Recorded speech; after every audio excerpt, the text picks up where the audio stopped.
Panchkula Chandigarh border पर police ने barricading की है। जहां रोका वहीं धरने पर बैठ जाएंगे, सरपंचों का कहना है। एसोसिएशन ई टेंडरिंग के खिलाफ सरपंचों का चंडीगढ़ कूच है। चंडीगढ़ में सीएम आवास के घेराव की तैयारी है इन सरपंचों की। अलग अलग जगहों से चंडीगढ़ कूच करेंगे ये तमाम सरपंच। ई टेंडरिंग का देखिए ये विरोध कर रहे हैं और इसी के चलते अब चंडीगढ़ कूच की इनकी तैयारी है। सीएम आवास का घेराव करने का इन्होंने ऐलान कर दिया है। तो वहीं पंचकुला बॉर्डर पर पुलिस ने बैरिकेडिंग लगा दी है।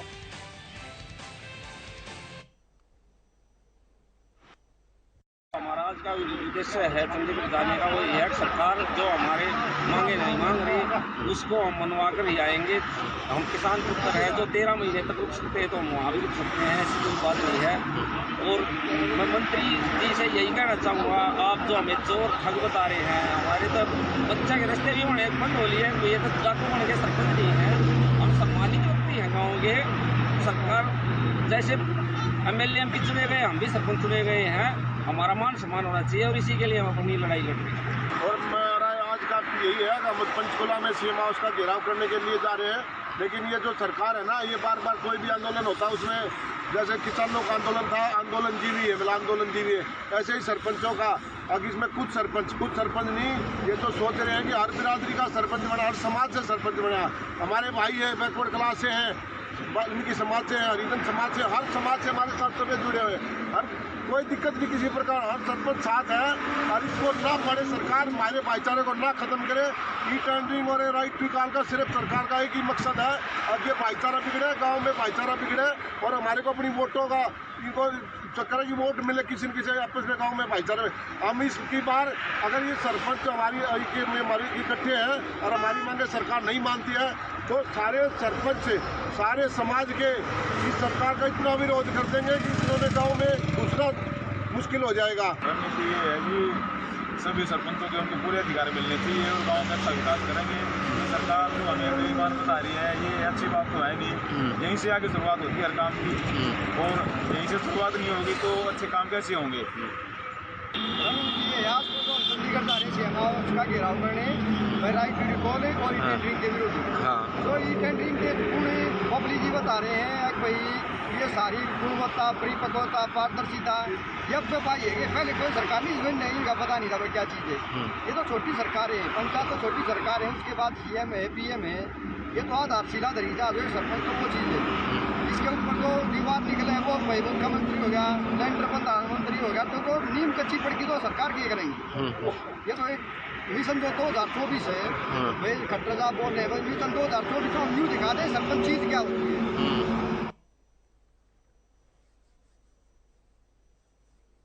अब देखिए, इसी पर ज्यादा जानकारी देने के लिए मेरे सहयोगी कंवरजीत मेरे साथ करनाल से जुड़ गए हैं, तो वहीं चंडीगढ़ से मेरे सहयोगी रवि काले रमन जुड़ गए हैं। सबसे पहले कंवरजीत, आपका रुख कर लेती हूं, क्योंकि देखिए अलग अलग गांवों से, प्रदेश के अलग अलग गांवों से ये तमाम जो सरपंच हैं एकजुट हो चुके हैं।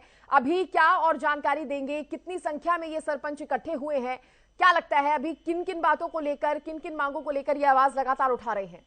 और उसके बाद रवि आपका रुख करूंगी, आपसे चंडीगढ़ की अपडेट लूंगी।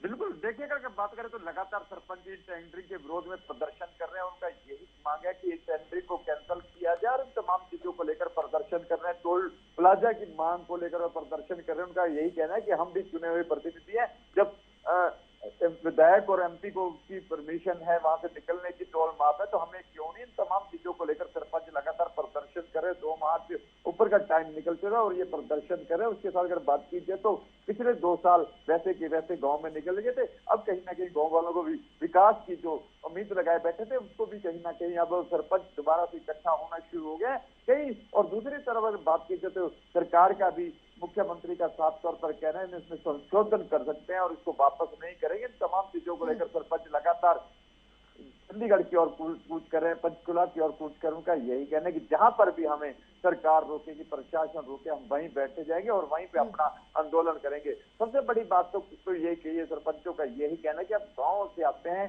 गाँव से सभी बरादरी के सरपंच हमारे साथ है, तो किसी भी बरादरी का सरपंच हो, और हमने 13 महीने का जो किसान आंदोलन लड़ा है, कहीं ना कहीं वो कह रहे हैं किसी भी तर्ज पर हम अपना प्रदर्शन करेंगे। जब तक सरकार हमारी मांगे नहीं मांगेगी तब तक हमारा प्रदर्शन जारी रहेगा और अपनी मांगों मनाकर ही हम वापस होंगे। उसके साथ उन्होंने एक और रणनीति देर रात कहीं होटल पे जरूर बनाई है, हाईवे पे बनाई है, और तमाम तरह की ये चीजें जरूर निकल के आ रही। कुछ सरपंच करनाल भी पहुंच सकते हैं, ये कब पहुंचेंगे, क्या पहुंचेंगे, ये देखने वाली बात है। कि करनाल में मुख्यमंत्री का आवास है, वहां पर भी पुलिस प्रशासन जरूर अलर्ट है, सिक्योरिटी अलर्ट है।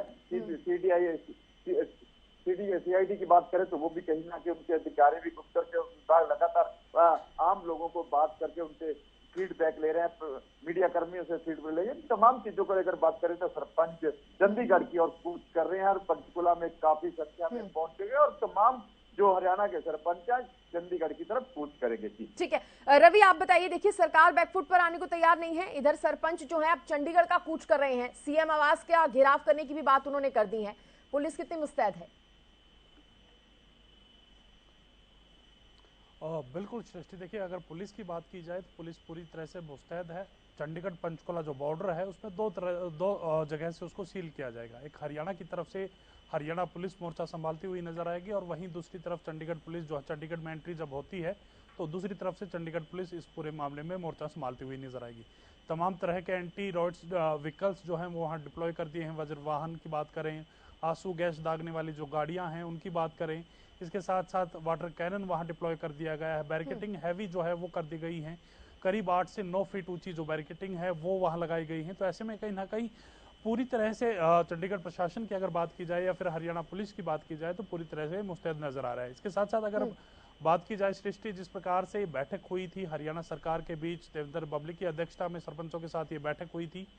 बैठक में तमाम सरपंचों ने आरोप लगाया था कि जिस प्रकार से देवेंद्र बबली जो पंचायत मंत्री है उनकी भाषा शैली है वो कहीं ना कहीं निंदनीय है, उसका कड़ा विरोध करते हुए तमाम सरपंच नजर आए। और इसके साथ साथ ई टेंडरिंग जो पॉलिसी सरकार ने बनाई है उसका विरोध लगातार लंबे समय से सरपंच जो है वो करते आ रहे हैं। तो ऐसे में कहीं ना कहीं सरपंचों की तरफ से दो टूक कहा गया है, जब तक ये जो नई पॉलिसी बनाई है, ई टेंडरिंग पॉलिसी बनाई है, इसको वापस नहीं लिया जाता तो हम जो है पंचकुला में ही डटे रहेंगे। अगर किसी ने हमें चंडीगढ़ मुख्यमंत्री आवास को का घेराव करने से रोकने की कोई कोशिश करता है तो वहीं पक्के मोर्चे लगा लिए जाएंगे। इस प्रकार की बातें तमाम जो सरपंच है वो करते हुए नजर आ रहे हैं। आर पार के मूड में तमाम जो सरपंच है वो नजर आ रहे हैं। इससे पहले की अगर बात की जाए सृष्टि, लगातार अब हरियाणा के किसी भी डिस्ट्रिक्ट से उठा लीजिए, किसी भी ब्लॉक से उठा लीजिए, तमाम जो सरपंच है वो अपनी साथियों के साथ, अपने ग्रामीण साथियों के साथ, पंचों के साथ जो है चंडीगढ़ की तरफ कूच कर चुके हैं। और पंचकुला में जो शालीमार ग्राउंड है, सेक्टर 5 स्थित शालीमार ग्राउंड, उसमें तमाम जो सरपंच है वो इकट्ठे होंगे। वहां से रणनीति तय की जाएगी, किस प्रकार के आगे की रणनीति रहने वाली है, किस प्रकार से पूरा जो ये जो जिस प्रकार से धरना प्रदर्शन जो सरपंच करें वो किस प्रकार से रहेगा, शांतिपूर्वक तरीके से। हालांकि ये बात जरूर कही जा रही है कि शांति पूर्वक तरीके से ही पूरा जो धरना है वो रहने वाला है। और मुख्यमंत्री आवास के घेराव का जो ऐलान वो सरपंच पहले ही कर चुके हैं। मीटिंग से निकलते ही सबसे पहले ये बात की गई थी कि जिस प्रकार से जो कार्यक्रम तय, कमलजीत यहाँ पर मैं आपसे जानना चाहूंगी, देखिए क्योंकि सरकार ने ये कह दिया है कि कुछ बदलाव करने के लिए, कुछ चेंजेस करने के लिए हम भी तैयार हैं, क्या सरपंच उससे अग्री नहीं कर रहे हैं? सरपंचों का क्या कहना है? क्योंकि बातचीत से अगर समाधान निकल सकता है, एक बार बातचीत की, नहीं कुछ समाधान निकला, दोबारा बातचीत करे, सरकार अगर थोड़ा मोल्ड होने को तैयार है तो सरपंच क्यों नहीं हो रहे? बिल्कुल, अगर बात की जाए तो लगातार सरकार की तरफ से ये बिल्कुल क्लियर कर दिया गया, मुख्यमंत्री की तरफ से क्लियर कर दिया कि हम संशोधन कर सकते हैं, लेकिन सरपंच भी कहीं ना कहीं अपनी मांग पर अड़े हुए हैं। उनका यही कहना है कि हम अपनी मांग को पूरी की पूरी रिकॉल करवा के ही रहेंगे और लगातार प्रदर्शन का रास्ता जो अपनाया हुआ है। और उनका यही कहना है कि सरकार के साथ हमारी कई वार्ता हो चुकी है, वार्ता के दौरान तो बात नहीं बनी और उसके साथ जो मंत्री हैं देवेंद्र बबली, उनके साथ वार्ता जो हुई थी, उन्हीं वार्ता के साथ कई सी चीजें निकली थी, कहीं ना कहीं बात बनती नजर नहीं आ रही। इन तमाम चीजों को लेकर सरपंचों का यही कहना है कि जब तक हम पूरी की पूरी ये जो है इसका बदलाव कराने के बाद, कानून जो बनाया गया, कानून को वापस करवाने के बाद ही वापस लौटेंगे और हमारा प्रदर्शन लगातार। डर किन किन बातों को लेकर है सरपंचों के अंदर? देखिए, सबसे बड़ी बात तो ये है कि 20 लाख के ऊपर के जितने के गांव में 20 लाख के सारे काम जो सरपंच नहीं करवा सकेंगे, इस टेंडरिंग के माध्यम से टेंडर दिया जाएगा। और उसके साथ अगर बात कीजिए तो हमारे गांव के लोगों से बातचीत हुई, उनका यही कहना है कि जो सरपंच काम करवा सकता है वो ठेकेदार नहीं करवाएगा। ठेकेदार ने तो अपना काम करना है, वो निकलता बनेगा और उसको अपने घर भी चलाना है, उसमें कमीशन देनी है, तमाम तरह की ऐसी चीजें हैं कि वो अच्छा काम नहीं करेगा। और फिर भी इसमें पूरे मामले में जवाबदारी जो रहेगी वो सरपंच की रहेगी। इन तमाम चीजों को लेकर सरपंचों का यही कहना है कि हम काम ही नहीं कर पाएंगे, अपना अच्छा काम नहीं होगा। इन तमाम चीजों को लेकर हम विरोध कर रहे हैं। उसके साथ अगर बात की जाए तो इन्होंने एक इशू और साथ में जोड़ दिया, वो टोल टैक्स का इशू है। उनका यही कहना है कि हम चुने हैं प्रतिनिधि और हमारे साथ लगते ही जितने भी टोल प्लाजा है हमें वहां से जाने की परमिशन नहीं होगी। तमाम मंत्रियों को होती है, तमाम विधायक एमएलए को होती है, हमें क्यों नहीं। इन तमाम चीजों को लेकर उनका नहीं कहीं ना कहीं पेज फंसा हुआ है। उसके बाद अगर बात कीजिए तो मैं आपको बताना चाहूंगा,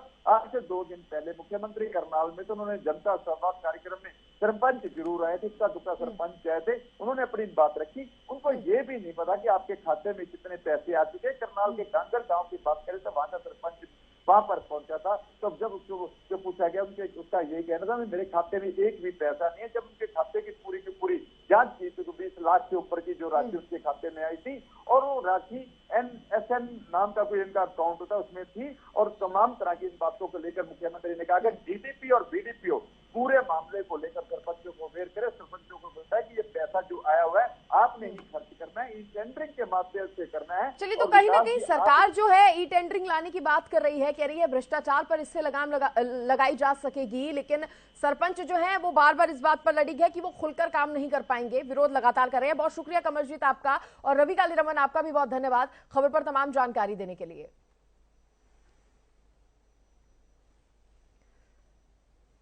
तो चलिए अब चंडीगढ़ की कूच